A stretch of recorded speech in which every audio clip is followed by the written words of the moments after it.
Bonjour à tous et bienvenue dans Back to School, nous sommes en direct sur Job Teaser.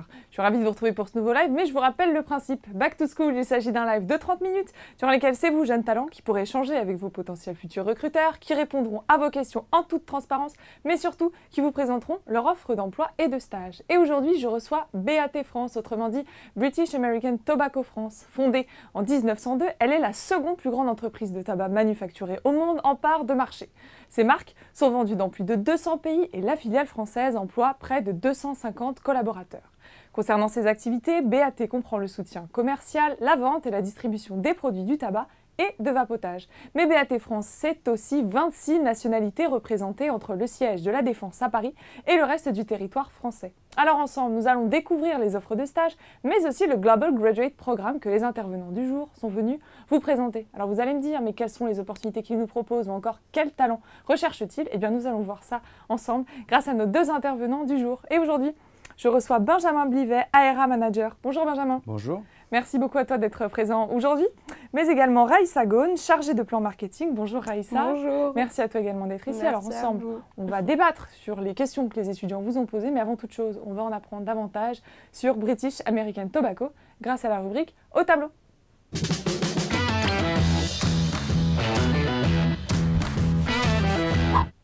Alors au tableau, c'est simple, c'est un petit challenge auquel nos deux intervenants vont se frotter. C'est-à-dire qu'ils vont avoir 2 minutes grâce à un schéma pour nous expliquer la structure des départements au sein de BAT. Alors, est-ce que vous êtes prêts tous les deux? Oui. Et je vous invite tous les deux cette fois-ci, et non pas une seule personne à me rejoindre. Raïssa, il me semble que c'est toi qui vas faire le dessin. Oui, c'est ça. Eh bien, bon courage à vous, c'est à vous de jouer.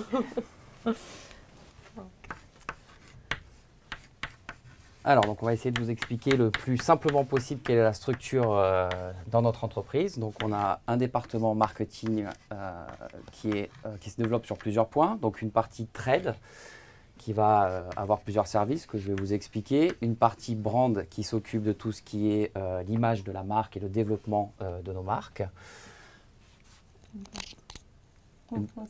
Une partie donc, dans la partie trade, donc il y a une partie qu'on va appeler RTM, qui est la partie route to market, qui est l'acheminement de nos produits sur nos différents réseaux. Une partie ATSM, qui est tout ce qui est qu'on appelle du shopper marketing, qui est fait donc pour développer l'image de marque de nos différents produits dans nos différents réseaux. Et une partie key account, donc des comptes clés en français, qui s'occupe des nouveaux réseaux de distribution dont on vous parlera un peu plus tard. Donc le brand, comme je vous l'ai dit, qui s'occupe de tout ce qui est développement des images de marque, et ce qu'on va appeler SPNI, Strategic Planning and Insight, qui s'occupe de tout ce qui est analyse chiffres et d'études des différents consommateurs. La partie RH, propre à toute entreprise, la partie IT aussi, pour nous donner les bons outils pour travailler, que ce soit au siège ou sur la partie field force. Une partie finance, très importante aussi, avec une partie commercial finance, donc qui s'occupe de tout ce qui est validation des budgets commerciaux. Une partie corporate pour le fonctionnement de l'entreprise. Le procurement. Alors avant, l'ex, donc qui est la partie légale et juridique chez nous, donc pour valider tout ce qui doit être validé pour quand on s'adresse à nos consommateurs. La partie procurement, donc la partie achat pour acheter tout ce dont on a besoin pour développer nos produits et faire fonctionner l'entreprise. Et sur la partie Lex, on a aussi une partie relation avec tout ce qui est les institutions pour communiquer de la façon la plus optimum pour nous. Donc voilà BAT. Donc voici BAT et son organisation. Normalement, on vous a tout dit. On a essayé d'être le plus clair possible. Donc normalement, on n'a rien oublié. Bah, parfait, merci à tous les deux pour cette belle collaboration. Merci. Je vous laisse vous réinstaller. Merci. En tout cas, on sent déjà l'esprit d'équipe au sein de chez BAT. Alors, on va revenir, bon, bien évidemment, sur votre dessin, mais surtout sur ce pourquoi les étudiants nous regardent aujourd'hui, c'est-à-dire les offres que vous leur proposez. Alors, il y a des stages classiques, donc ce sont des stages de fin d'études. Mais il y a deux types de stages, soit un stage classique, soit pour les candidats à fort potentiel, ils pourront intégrer le Global Graduate Programme. Est-ce que vous pouvez nous en dire plus sur ces offres et sur ce Graduate Programme? Oui, bien sûr. Donc, le Graduate Programme, c'est un genre de rotation, si vous voulez. Donc, on a deux genres de Graduate Programme. Un, c'est une rotation dans tout ce qui est marketing et l'autre qui est une rotation dans tout ce qui est finance. Ils auront aussi l'occasion d'aller sur le terrain pour voir ce qui se passe. Peut-être que Benjamin peut vous en dire plus sur le terrain. Donc effectivement, tous les personnes qui rentrent soit dans le programme, soit en tant que stage chez nous, font un passage par ce qu'on appelle le terrain, le field force, pour découvrir à qui on s'adresse à travers nos différents réseaux et connaître toute cette partie commerciale, on va dire, toute cette partie opérationnelle avant d'aller faire leur mission au siège. Donc la partie terrain, est-ce qu'elle est obligatoire ou ils peuvent déjà commencer au siège? Alors, elle est fortement recommandée, c'est-à-dire qu'il n'y a jamais d'obligation chez nous, mais pour comprendre l'essentiel de l'entreprise, on trouve que c'est très important de passer par les différentes étapes, notamment le terrain où tout se joue. Donc c'est pour ça qu'on leur met au minimum 2-3 jours ou plus, ça dépend des missions, pour qu'ils puissent un petit peu sentir comment ça se passe et comprendre dans l'intégralité pour être au cœur du métier, quoi. Exactement. Les profils que vous recherchez, est-ce qu'ils sont uniquement marketing? Non, pas du tout. On reçoit des candidatures vraiment pour différents départements. C'est aussi, c'est pas nécessairement quelqu'un qui a déjà fait du marketing qui va se retrouver en marketing. Ils peuvent avoir un background complètement différent. Sinon, par contre, c'est des types vraiment de personnalités, des gens qui sont débrouillards, des gens qui n'ont pas peur d'essayer parce que c'est comme ça qu'on apprend en fait. Surtout chez BAT, c'est ça la culture. Parfait. Voilà. Une autre question, est-ce que lorsqu'ils entrent en stage, ils peuvent prétendre à avoir un premier poste au sein de BAT? Ils peuvent prétendre, oui, bien sûr, si on a des opportunités et des positions qui sont vacantes, oui, ils peuvent, si le stage se passe bien et que tout se passe bien, oui, pourquoi pas. Ce sont des choses qui arrivent assez souvent chez nous, donc en fonction des opportunités, sur les moments et en fonction de nos besoins. Mais comme l'a dit Raïssa, on cherche des stagiaires ou des programmes dans tous les départements qu'on vous a décrits tout à l'heure. Donc il y a des opportunités qui se créent et si à un moment donné, le candidat, le stagiaire fit avec ce qu'on recherche, il y a plein de belles opportunités de carrière. Oui, bien sûr. Donc les stages, je le rappelle, sont ouverts aux 5 services dans lesquels vous exercez, mais également sur les fonctions support, en finance, en RH également. Exactement. Exactement. Donc ça couvre tout ça. Exactement. Donc je voulais savoir une question sur l'évolution de carrière. Est-ce qu'il y a des parcours type au sein de chez BAT ou est-ce que ce sont des parcours personnalisés ou alors est-ce qu'il y a une évolution type? Je crois que vous savez comme tous les deux là. Vas-y Raïssa, on commence avec toi. En fait, il n'y a pas vraiment de parcours type. Il y a beaucoup de personnes qui ont changé de département.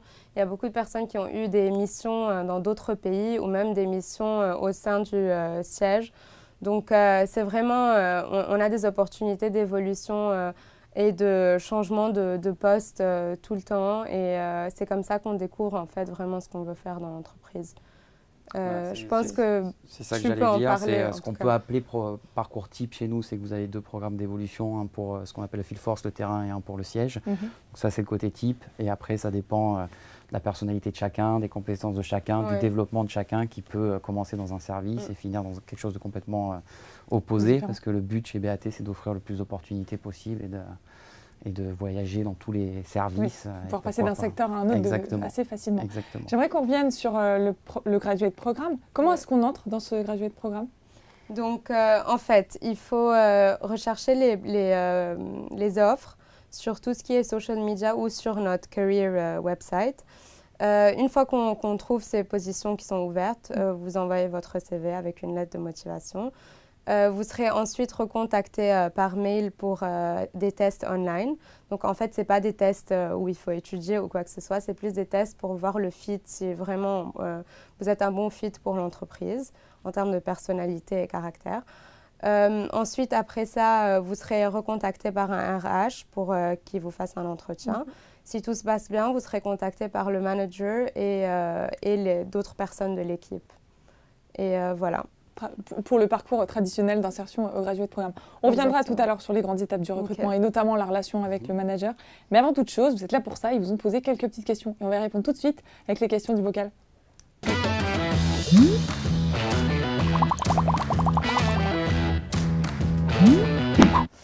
Alors Raïssa et Benjamin, devant vous, vous avez 3 bocaux. Question qui pique, question RH et question expert. Bon, bah, le but, il est assez facile, vous avez compris. Raïssa, je crois que tu as été toute désignée, c'est à toi de prendre la première question. Tu choisis. Ok, question expert. Donc, quelles sont tes perspectives d'évolution? Alors, comme on vient de répondre à ça, il n'y a pas de parcours type. Donc, en fait, on commence... Moi, je suis en marketing executive maintenant, branding executive. Donc, techniquement, j'aimerais évoluer dans ce département, apprendre. Et ensuite, s'il y a d'autres opportunités qui se présentent de mission ou bien 6 mois dans un autre pays où je peux découvrir un autre marché, je serais très ouverte. Je ne sais pas si Benjamin, tu veux... Si, oui, j'allais dire que les perspectives d'évolution, que ce soit pour Aïssa, pour moi ou pour les autres collaborateurs, elles sont très importantes, énormes, parce que si on prend par exemple mon parcours, pour vous donner un exemple concret, moi je viens du terrain, aujourd'hui je suis au siège, donc c'est deux mondes qu'on pourrait croire différents, mais le but encore une fois c'est vraiment de pouvoir toucher tous les services chez BAT, et BAT aime beaucoup ça quand quelqu'un devient multifonction, donc on a vraiment beaucoup d'opportunités. Donc vous répondre à cette question là tout de suite sur une perspective en particulier, on en a plein en fait, après c'est à nous de En tout cas elles existent, il est possible d'évoluer au sein de chez BAT. Exactement. Très bien. Eh bien Benjamin, c'est à toi. Oula. Alors, est-ce que tu apportes de l'importance à la forme du CV? Tu veux que je réponde? Oui, vas-y, okay. Si tu veux. Alors, la forme du CV, elle est toujours importante. Le sens le plus important pour moi, c'est de se différencier en fait, parce qu'on reçoit beaucoup de CV. Il y a deux choses qui sont importantes pour moi, c'est une différenciation, alors pas forcément quelque chose d'hyper original, mais quelque chose qui saute aux yeux.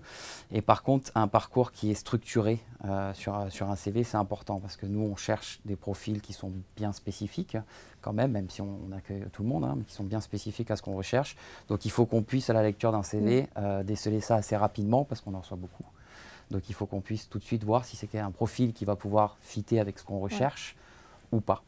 Donc avoir un CV quand même équilibré, organisé et qui va droit au but sur les attentes du candidat. C'est surtout la structure, donc en fait que tout ce qui est important ressorte aux yeux. Et ensuite que ce soit vraiment pas des grands paragraphes, que ce soit vraiment les missions qui sont citées brièvement juste pour avoir une idée. Donc détailler quand même son passé. Oui, exactement. Voilà. Et quand je parle de différenciation, c'est pas non plus être loufoque sur le CV, mais quelque chose qui attire par rapport au CV classique qu'on connaît tous. On a tous le réflexe quand on est étudiant d'aller chercher un CV type sur Internet, mettre une petite touche supplémentaire. Une petite touche personnelle. Est-ce que ça veut dire qu'il faut être créatif lorsqu'on travaille chez BAT? Ou pas forcément, Pas forcément, ça dépend après aussi. Alors peut-être challenger, c'est peut-être plus le Oui, c'est ça. Créatif dans sa façon de se débrouiller, dans sa façon de gérer les situations. Même sous stress. Normalement, on découvre qu'on est le plus créatif quand on est sous stress, honnêtement. Très bien. Merci pour ton conseil, en tout cas, Raïssa. Justement, c'est à toi de prendre la prochaine question. Merci. Donc, question RH. Avez-vous une salle de sport? Donc, on n'a pas de salle de sport chez BAT, puisqu'on est au 11e étage d'un immeuble. Mais il y a beaucoup de salles de sport autour à la Défense, si jamais. Le message est passé. Benjamin, je te laisse prendre une question. On prend une question qui pique. Allez, une question qui pique. Quelle est ta plus grosse boulette? J'en ai fait plusieurs, sûrement. C'est celle qui t'a le plus marqué, c'est laquelle tu as pensé tout de suite quand tu as lu la question. Ma plus grosse boulette, je pense que, je n'ai pas d'exemple typique en tête, mais c'est quelque chose que j'ai fait à plusieurs reprises quand je suis rentré chez BAT. C'est la précipitation en fait, c'est-à-dire d'envoyer quelque chose à N+1 ou un responsable sur mes propres croyances sans avoir validé forcément que c'était réel, c'était vrai, sans avoir vérifié les sources. Donc voilà, c'est des choses chez BAT, on laisse le temps d'apprendre des choses, mais après on apprend de ses erreurs. Exactement. Ceux qui ne font pas d'erreurs n'essaient pas. Exactement. Donc les erreurs, c'est pas grave, c'est important peut-être de le dire aussi. Bien sûr, c'est même important. C'est même important. Comme ça qu'on apprend. Raïssa, justement, c'est à toi de prendre la question qui te plaît. Donc, question expert. Quelles sont les grandes tendances dans ton secteur? Donc, les grandes tendances dans notre secteur, c'est déjà savoir que l'industrie est en train d'évoluer vers les produits du vapotage. Donc, l'industrie est en train de changer tout le temps. Il y a aussi les postes digitaux pour le digital, si tu veux en parler. Alors oui, ça fait partie aussi de nos challenges de demain. Donc comme toute entreprise, on doit maintenant s'intéresser au digital. C'est quelque chose qui prend énormément d'importance chez nous en ce moment même, pendant qu'on parle, où on se développe énormément sur cette partie-là, avec des nouveaux postes qui vont être créés, avec des experts qui vont venir mettre du digital en place pour approcher le plus possible et présenter nos produits de façon moderne et le plus impactant possible. Donc c'est quelque chose qui demain va devenir très très important et qui est en train de se construire au jour le jour. Est-ce que ça a un rapport avec justement votre challenge aujourd'hui, c'est de transformer l'industrie? Vous en êtes les principaux acteurs. Qu'en est-il de ce business de Transforming Tobacco? Est-ce que c'est justement ce dont tu étais en train de parler? Exactement. Donc on est une des plus anciennes industries dans le monde. On est plus que centenaire. On a des produits traditionnels que vous connaissez tous. Maintenant, le challenge pour nous est d'amener ces gens-là vers les nouveaux produits du vapotage. Donc c'est pour nous une transformation. Concrètement, on quitte notre produit traditionnel. On continue à travailler, mais on va le quitter pour aller vers le produit de demain, qui est le vapotage. Donc on se transforme au jour le jour dans notre structure, dans notre façon de faire, dans notre façon de voir ce marché-là. Et c'est un challenge de tous les jours parce que c'est un marché qui change très rapidement. Donc il faut être réactif. Ouais. C'est ce point que je voulais dire aussi, c'est que c'est un challenge de l'industrie. Donc il y a aucun jour n'est comme l'autre en fait. Donc il y a toujours des nouveautés. Il y a toujours de nouvelles façons de réagir à de nouvelles choses qui se passent dans le marché. Il faut se réinventer et s'adapter quotidiennement. Voilà, exactement. Quand vous parliez de challenge tout à l'heure, c'est exactement ça. C'est ça, parfait. On retient ce mot pour la conclusion. Voilà. Je ne sais plus. Benjamin, c'est à moi toi. Encore qui pique. Allez, qui pique. Les questions qui piquent. Qu'est-ce qui te motive pour aller travailler le matin? Plein de choses. Alors, c'est pas que je veux me répéter, hein, mais encore une fois, on est une compagnie qui fait face à de nombreux challenges. Donc moi, je suis quelqu'un qui m'ennuie vite et c'est pas du tout le cas dans cette entreprise. Donc, ce qui me motive à aller travailler tous les jours, c'est que je vais avoir un challenge nouveau quasi tous les jours en fait. Donc ça change tellement vite qu'on doit s'adapter. Et quand on parle avec certains de nos collègues qui sont dans d'autres entreprises, on a un temps d'avance en fait, parce qu'on est obligé d'avoir un temps d'avance. Donc ça motive tous les matins parce qu'aucun jour ne ressemble au précédent. De mon côté, ce qui me motive, c'est surtout le fait qu'on a... C'est les personnes qui travaillent chez BAT en fait. Ce sont des personnes internationales, des personnes différentes. On découvre tous les jours de nouvelles personnes. Il y a toujours de nouvelles personnes qui rejoignent la compagnie.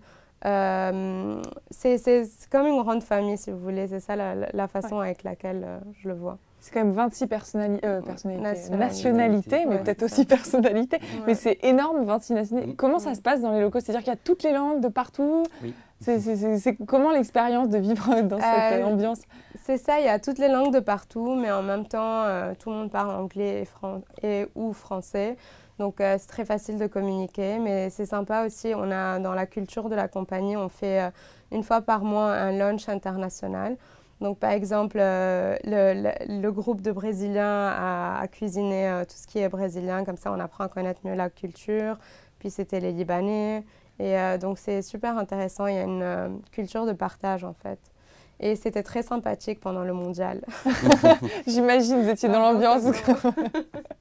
Parfait. Eh bien, Raïssa, je te laisse prendre la prochaine question. OK. Donc, 3 raisons pour lesquelles tu as décidé de rejoindre l'entreprise. Donc, j'imagine qu'on va se répéter un peu.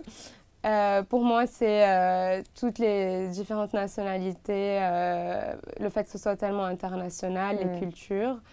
C'est les challenges de l'industrie dont on vient de parler. C'est aussi... quelle autre raison? C'est aussi les opportunités de carrière, le fait qu'on peut vraiment bouger, la mobilité de la compagnie. Tu parlais aussi de ton équipe aussi. Je suppose que vous avez des équipes avec qui vous travaillez au quotidien, avec qui il y a une vraie cohésion pour gérer toutes ces problématiques, en tout cas ces nouveaux enjeux. Justement, peut-être que vous avez vos futurs collègues qui vous regardent en ce moment et on va voir comment est-ce qu'ils vont pouvoir intégrer BAT grâce à l'entretien. J'ai une question à vous poser. Alors la première question, c'est quelles sont les grandes étapes du recrutement? Tu parlais tout à l'heure du graduate programme. Aujourd'hui, concrètement, un jeune talent, il envoie déjà son CV sur votre site carrière. Ensuite, il y a plusieurs étapes. Exactement. Tu veux le prendre ou je le prends? Comme tu veux. Vas-y, commence et je compléterai. Ok, donc les différentes étapes, c'était, comme je vous ai dit, ils envoient leur CV. Ensuite, ils ont le test juste pour voir si c'est un bon fit pour la compagnie. Ça, c'est pour le stage classique et pour le graduate programme, on est d'accord? Oui, c'est ça. Super. Ensuite, ils seront contactés par un RH pour un entretien. Si tout se passe bien, ce sera le manager ou quelqu'un de l'équipe qui les interviewera en personne. Il y a aussi des fois pour le Global Graduate un team building ou bien Un assessment. oui, un Ouais. un assessment center ou un focus group. C'est-à-dire où ils peuvent se assessment. retrouver. Il y a Exactement. des réunions. Où il y a plusieurs candidats en fait et il y a une mise en situation, ou bien des Pour découvrir entretiens pour l'entreprise. découvrir. Exactement. Et pour découvrir aussi eux comment ils agissent quand ils sont entrés dans une équipe ou bien avec d'autres personnes. Voilà. Benjamin, tu voulais ajouter quelque chose? J'allais compléter, mais j'ai pas besoin de tout dire. Parfait. Voilà. Avant de revenir sur la question internationale, parce que vous êtes quand même présent dans plus de 200 pays, je veux savoir quel est l'âge moyen au sein de... Donc l'âge moyen c'est 33. Donc 33 une ans. équipe quand même relativement jeune. Oui, il y a une équipe très jeune. D'ailleurs, c'était la réflexion qu'un nouveau stagiaire qui vient de nous rejoindre m'a fait l'autre jour, qui m'a dit mais vous avez quel âge? Vous êtes tous très jeunes et tout. Mais en fait, c'est beau de sentir que même quand on est jeune, on a l'occasion de vraiment se prouver ou bien on a tellement de responsabilités et de challenges. Et d'autonomie. Oui, d'autonomie, exactement. J'aimerais qu'on évoque l'international, présent dans plus de 200 pays. C'est-à-dire qu'il y a aussi une carrière qui est possible à l'international. Comment ça se formalise? Est-ce que ce sont des carrières on peut faire des missions à court et à long terme, j'imagine? Comment ça se passe?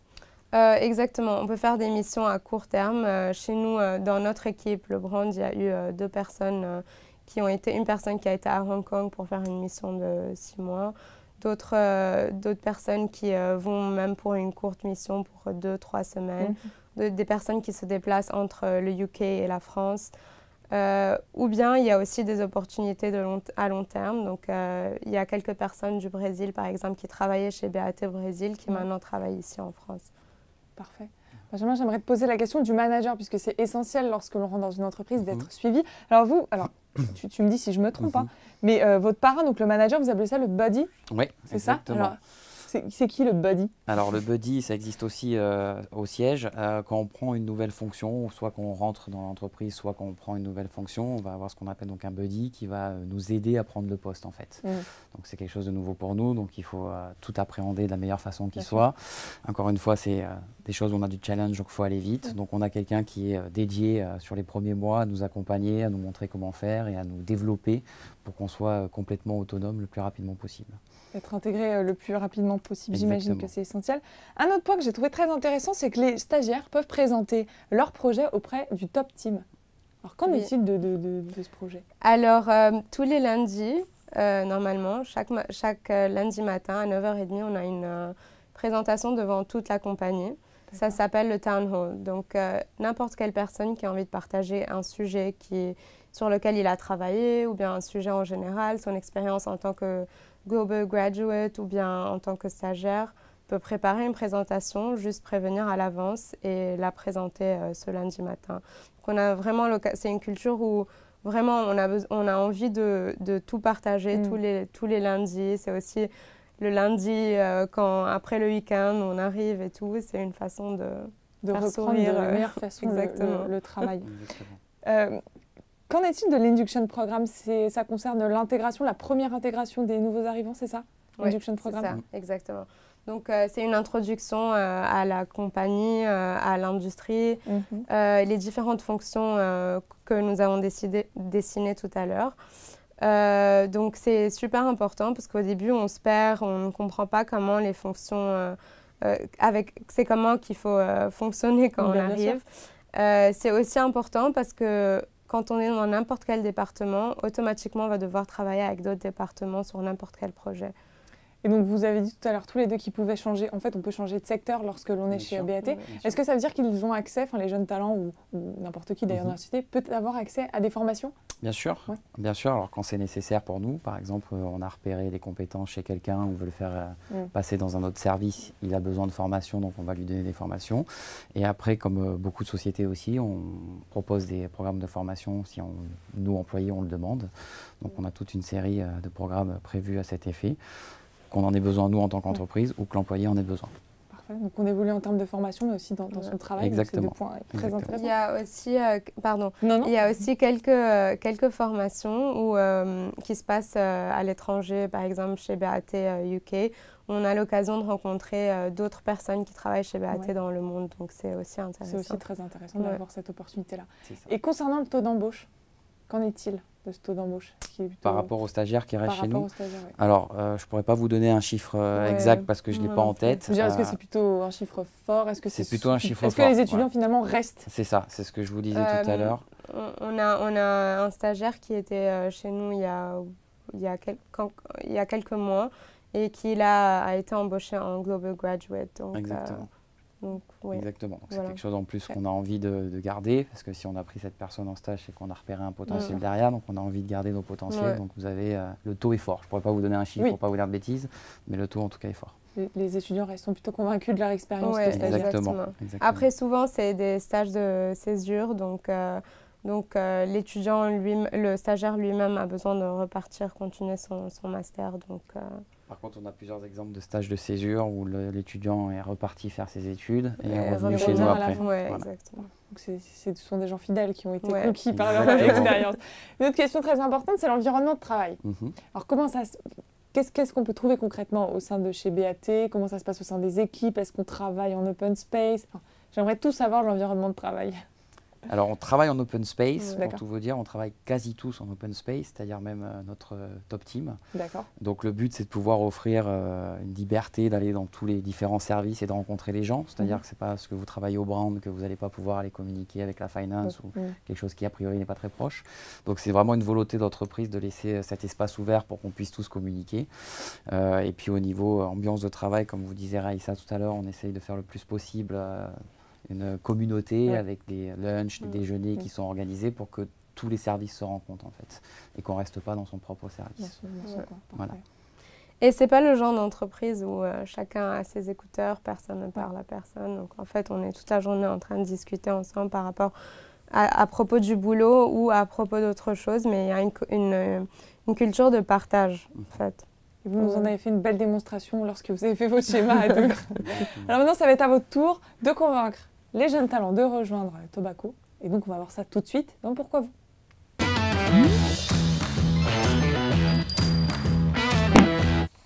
Alors, qui veut commencer les étudiants à les convaincre de vous rejoindre? Ok, donc moi je commence. Ça fait 8 mois que je suis chez BAT, donc je ne suis pas du tout ancienne. Je suis aussi junior, donc avant BAT, j'avais fait des stages, deux stages de 6 mois et mon master.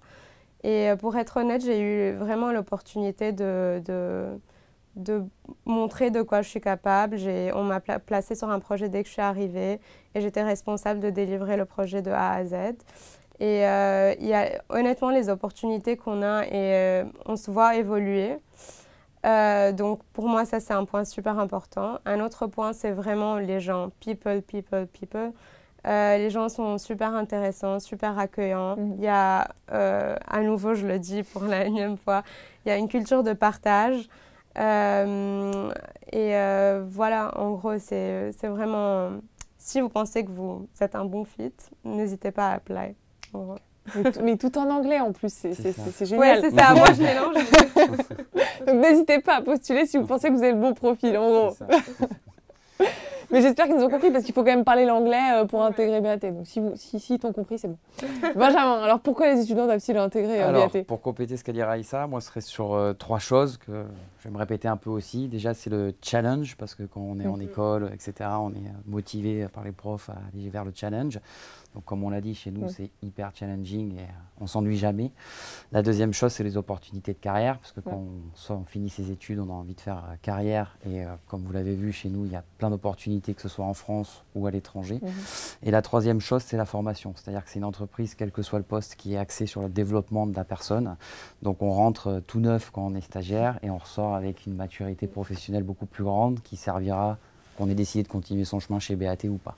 Donc c'est 3 axes qui sont vraiment, vraiment très importants et que moi je trouve très bien et qui devraient convaincre normalement beaucoup de monde de venir chez nous.